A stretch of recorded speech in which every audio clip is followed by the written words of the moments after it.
Is it just me, or is there no room for his jaw in this helmet design?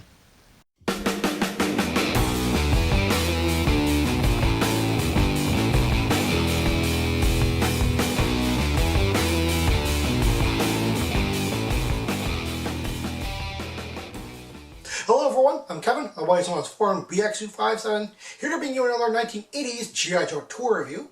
And for my second Iron Grenadiers theme month, I'm going to be taking a look at Destro's Elite Trooper, the 1989 Annihilator. Now, the Annihilators make their first comic book appearance in the Old Marvel comic run of G.I. Joe in issue number 92, and make their first cartoon appearance in the Deke animated 1989 5-part miniseries Operation Dragonfire in Part 3. Now, you're probably thinking that the title of Destro Elite Trooper sounds familiar. Well, it ought to, because that was the subtitle for the generic Iron Grenadier Troopers. I'm not quite sure why they share the same title, but I'd actually rather think that the Annihilators are Destro's Elite Airborne Troopers, considering they come with a heli-pack. The Annihilators come with the following accessories. One submachine gun with a very large scope on it. I'm not sure if this is based on any real-world military handgun, but it doesn't have the sci-fi look that many of the other Iron Grenadiers weapons have. So it might be that I've just missed a real-world handgun example that looks like this. I don't really know, though. And next, he comes with a 5-piece helicopter backpack.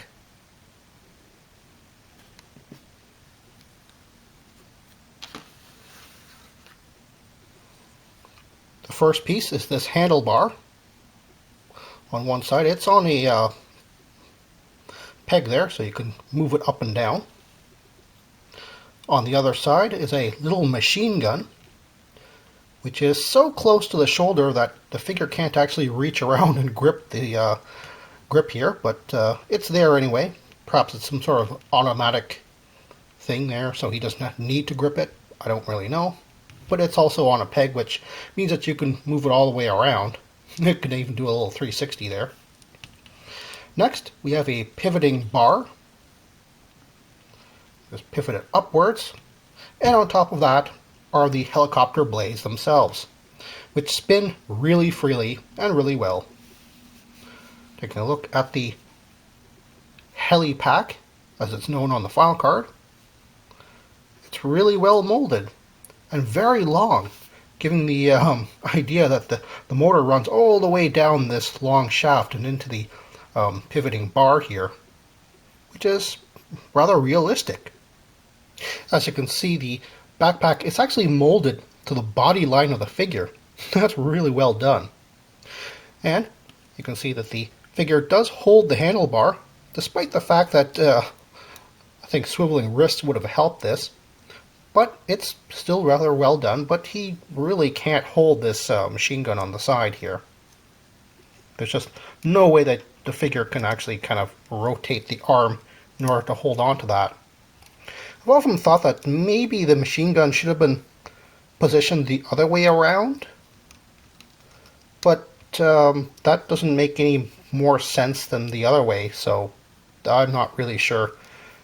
The instructions aren't really that 100% clear either on just which way that little machine gun is supposed to go, because they're showing it on the other side, and of course half the backpack is obscuring the little machine gun itself. Is that the ammo clip facing downwards? Because it looks like the ammo clip is facing upwards on this portion, but oh well.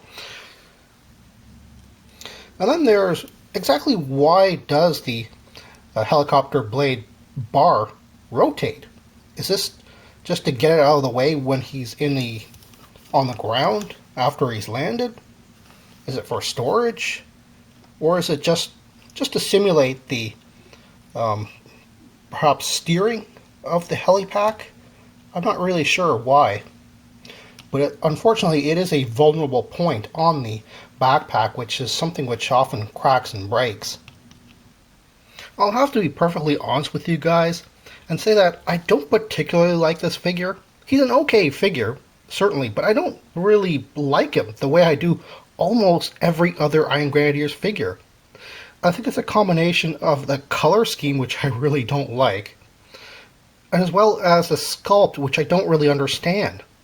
I really don't understand what they were going for with the sort of almost medieval looking jester outfit and colors, but then he has this kind of sci-fi helmet and silver metallic holsters, which I'm not sure what they're even for. I'll get to that in a moment. And on top of all of this, well, he does have a really cool heli-pack, and I do like his submachine gun. But the fact of the matter is that, like the 1990 Metalhead figure, he's actually missing paint apps, which I think might bring the figure together a bit more in my mind, but because they're just not there, and there's an emphasis on that awful color scheme, it just doesn't gel well for me. His boots are being held together by these thick gold braid laces, which, you know, is cool and all, but it's just so medieval looking, to the point where I think that they really should have either gone all out with that idea or just dropped it all together. You'll notice that his legs are just sort of bisected by this orange. And I think those are supposed to be the... I can't remember what they're called, but pilots just kind of wear these on their legs just to keep the blood circulation in their legs. But it just looks like it's just supposed to be a slash on his legs there, but that's not really the way they're supposed to be. The orange is actually supposed to go all the way up here, and you can see that there is sculpting for that on the side of his legs, which they opted not to paint in. So that is actually supposed to continue up his leg here, just the way a pilot's leggings are supposed to be. Then there's, what are these holsters supposed to be? They're clearly not for pistols. He doesn't come with any. They're empty, clearly. But I don't think they're even for pistols in the first place, because if you look at the card art, they are clearly empty here. So these are not for pistols. These are something else. Battery packs? Extra little ballast? I don't really know. One cool thing, again, he does have a 50-50 of things I don't like and things I do like. He does have a little Destro head on his belt buckle there. The Destro symbol with the dagger through it. Although it doesn't actually have the Destro name written out.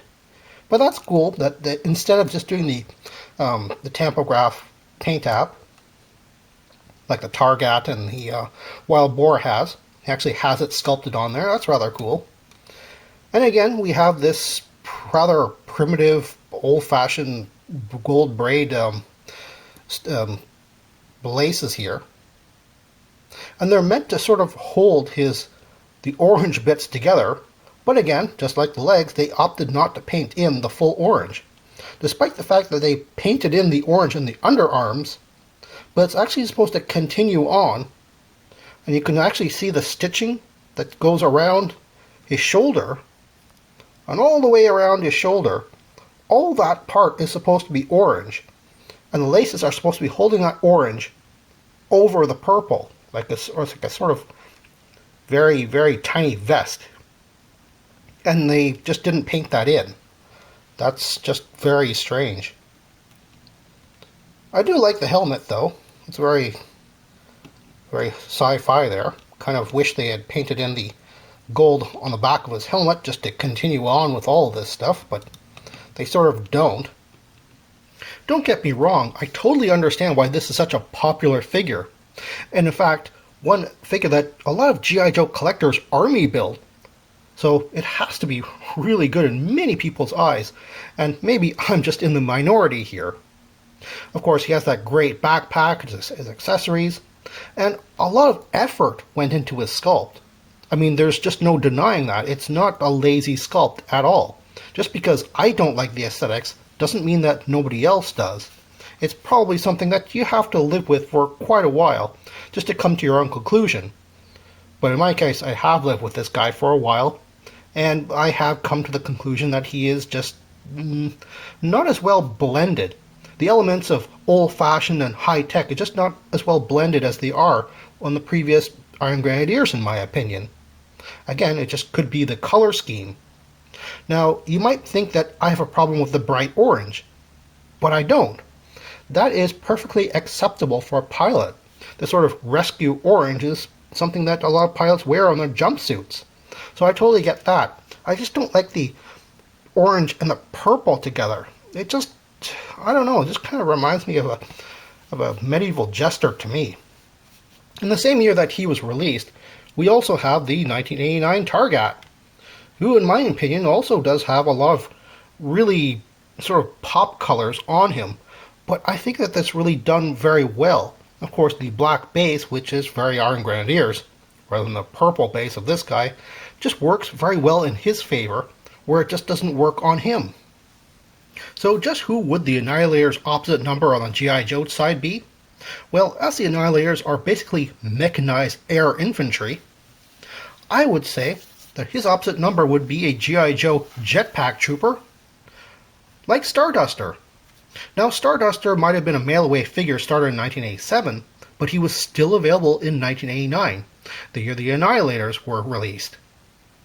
If you're looking for an Annihilators on the aftermarket, he's a fairly heavily produced figure, so you should be able to find him complete with all of his accessories fairly easily. Unfortunately, just because he is a popular figure, some places do kind of raise his value a little bit. But I would wait and look for bargains for this guy, because you should be able to find him just popping up in lots and things like that. Really, the only thing you have to worry about, despite his accessories being fairly sturdy, is in some photos, some people have the bar and the blades separated from the main backpack, so you have to make sure that both of these tines are still intact, or else they won't hold the bar and the blades together. Other than that, you should be able to find this guy fairly easily and for a fairly good price.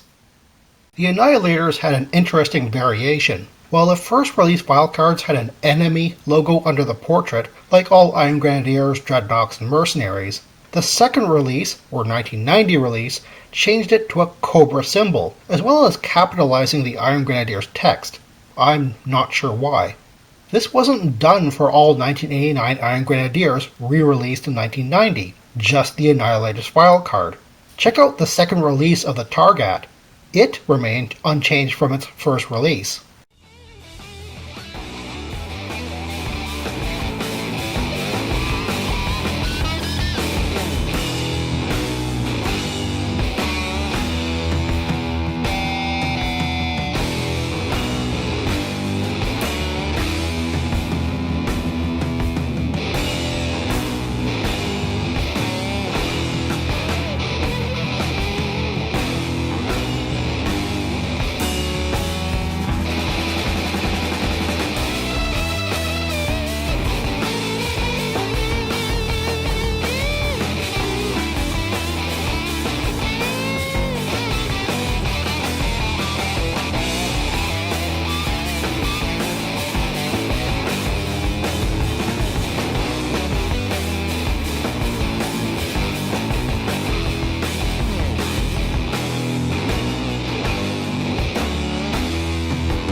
Here being another 1980s G.I. Joe tour review, and for my second...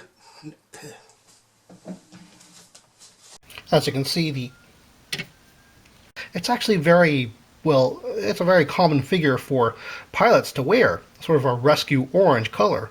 Well, that's all the time I have right now. Please check out my Facebook page for more information and behind-the-scenes photos for these reviews. Thank you for watching this video, and stay tuned for next time to see another 1980s G.I. Joe tour review. See you then.